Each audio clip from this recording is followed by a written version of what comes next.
Hi everyone, welcome back to Intro to Extended Techniques. I'm oboist and composer Laura Adkins, and today we're going to talk about multiphonics. Now, if you haven't yet watched the introduction video on my YouTube channel, I would recommend that you do that first because I explain what I mean by multiphonics, and I also explain the overall structure of the method book and of these techniques videos. If you've already watched that intro video, great. Let's get started with multiphonics.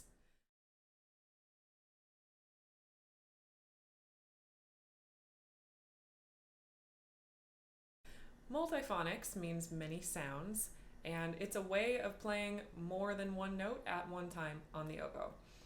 It's a way of sort of short-circuiting the acoustics of the instrument to get more than one note to come out.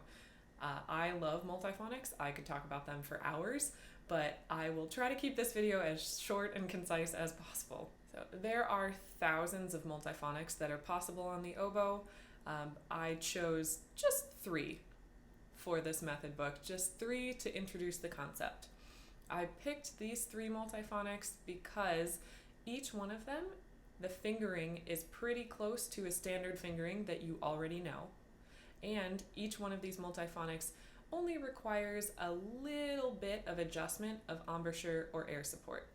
There are multiphonics that exist that have really crazy fingerings that aren't similar to any other fingerings that you already know. There are multiphonics that exist that require a lot of significant changes in embouchure or air support, and I didn't want to jump into that too soon. So the multiphonics that we're starting with today should be relatively accessible. That being said, you will still have to do a little bit of experimentation to figure out how to make them sound the best on your oboe, how to get them to speak the best on your oboe. Everybody's mouth, everybody's reeds, everybody's instrument are a little bit different.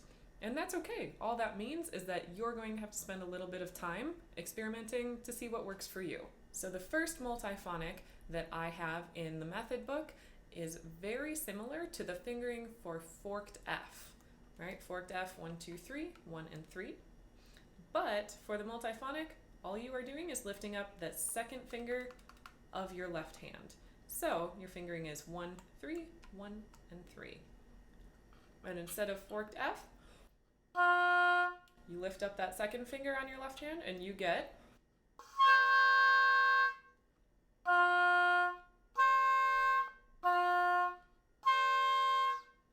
So you can hear that that's a pretty different sound than a forked F, right? There are a lot of notes in there. It's very dense. It's kind of a loud and raucous sound. It's not really a sound like anything you may have made on the oboe on purpose before, and that's okay. As a teacher, I have found that a lot of my students are really intrigued by multiphonics. They find them really exciting because it's so different than anything that they've done up until that point. The second multiphonic that I introduce has a very similar fingering to low C, except that you are lifting up this third finger of your right hand. So instead of low C, you get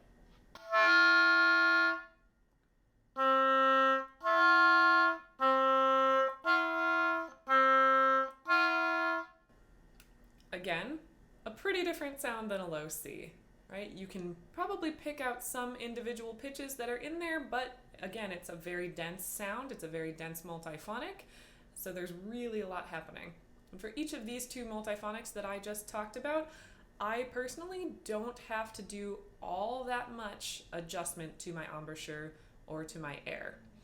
But for this next multiphonic, I sometimes find that I have to make a little bit of adjustment. So this next multiphonic is similar to the fingering for high C sharp, except that you are going to add the second finger of your right hand. You're going to add the E key. Now, this one, again, is probably going to require a little bit more experimentation on your part than the other 2. First of all, because some people already use different fingerings for high C sharp. For example, if you put the half hole down for your high C sharp, you're probably going to have to lift that up as well as add the E key for this multiphonic. So you'd be lifting up the half hole and adding the E key. If you add this third finger for intonation on your high C sharp, you might have to lift that up as well. You just have to do a little bit of experimentation, see how it sounds on your instrument. So the sound we're going for, instead of high C sharp, is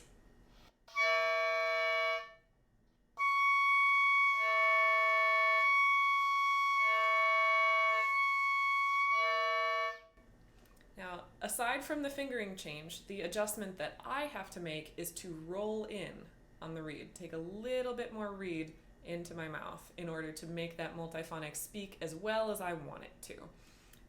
If I play farther out on the reed and try to get the multiphonic,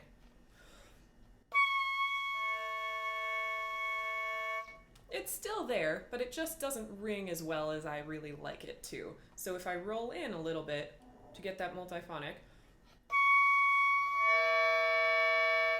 it's much more present. There's a lot more notes happening, there's a lot more sound.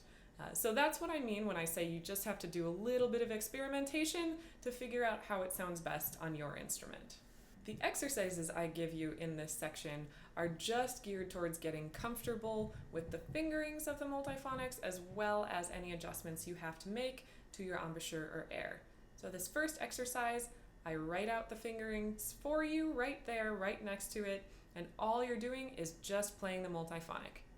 Taking a bit of a rest and playing the multiphonic again. Repeat that until you are comfortable with what you need to do to get that multiphonic to speak how you want it to speak.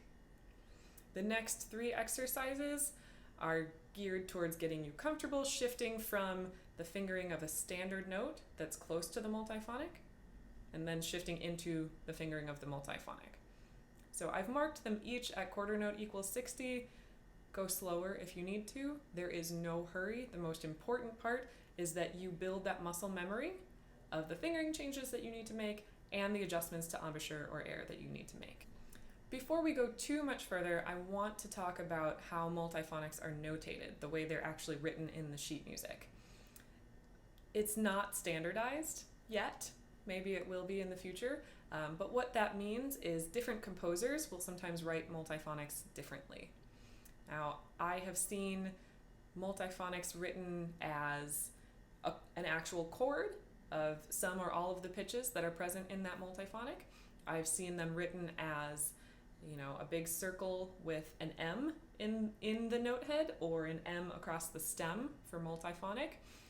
I've also seen them written with a diamond note head. There are a lot of different ways, but what a composer should do, what is best practice, is they should give you the fingering for the multiphonic that they want. They really should be doing that, because if they don't, it's really not possible for you to figure out what they want on their own. There are too many variables. There are too many variations in the way it can be written, so what they really should do is give you the fingering chart. Now, the way I write multiphonics in the method book is to first give you the fingering chart and then move to what I call an oboist shorthand. So the way that this works is to have that diamond note head, that diamond-shaped note head, on the note that has the fingering closest to the multiphonic. So, for example, that first multiphonic I introduced that has a fingering very similar to forked F, when I write that in the method book, you will see a diamond-shaped note head on an F. Right? If you look at exercise 2, when you're playing a standard F, I even put the little forked symbol above it to make sure that you remember, oh, I'm playing forked F because that's the one that's similar to the multiphonic that's coming up. That forked F is the little symbol is what I use to remind myself to play forked F when I need it. I know that some teachers and oboists might use different symbol for forked F, so if that's not the one you use, feel free to cross that out and put whatever symbol you use in there to make sure that you're playing forked F. When you see the multiphonic, it will be that diamond note head written with the small change that you need to make above that diamond note head. So in the example of that first multiphonic, you will see the diamond note head on F, you're playing forked F, and then you'll see a minus A above it, which means to lift up, to subtract the A key, which is that second finger of your left hand. So like forked F, but subtract the A key. Similarly, for the second multiphonic, you will be playing low C, you'll see a diamond note head on that low C with a minus D above it because you are subtracting the D key, which is that third finger of your right hand. For the third multiphonic, you will be playing a fingering similar to high C sharp. So you'll see a diamond note head on high C sharp, and then you are adding, so you'll see plus E. The E key is this second finger of your right hand.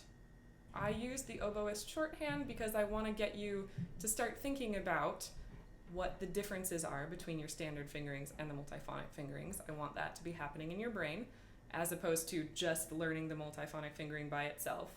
I want to place it in context related to something you already know. And also, if I had written the fingering above every single time there was a multiphonic, that might look a little bit visually overwhelming. Now, if you need to, there is no shame in writing the little fingering chart above any time there's a multiphonic. If that helps you, if it makes you feel more confident or more secure, please do that. Please put that in there. I do also give you an extra bonus in this section of trying to find a new multiphonic. Do a little bit of exploring, do a little bit of experimentation. I would recommend maybe not doing it late at night or early in the morning. Anybody who lives in your home with you might not appreciate the noise.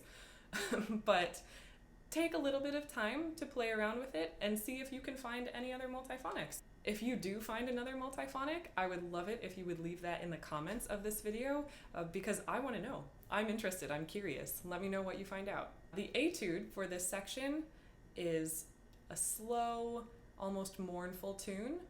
It's marked adagio, so let it be slow.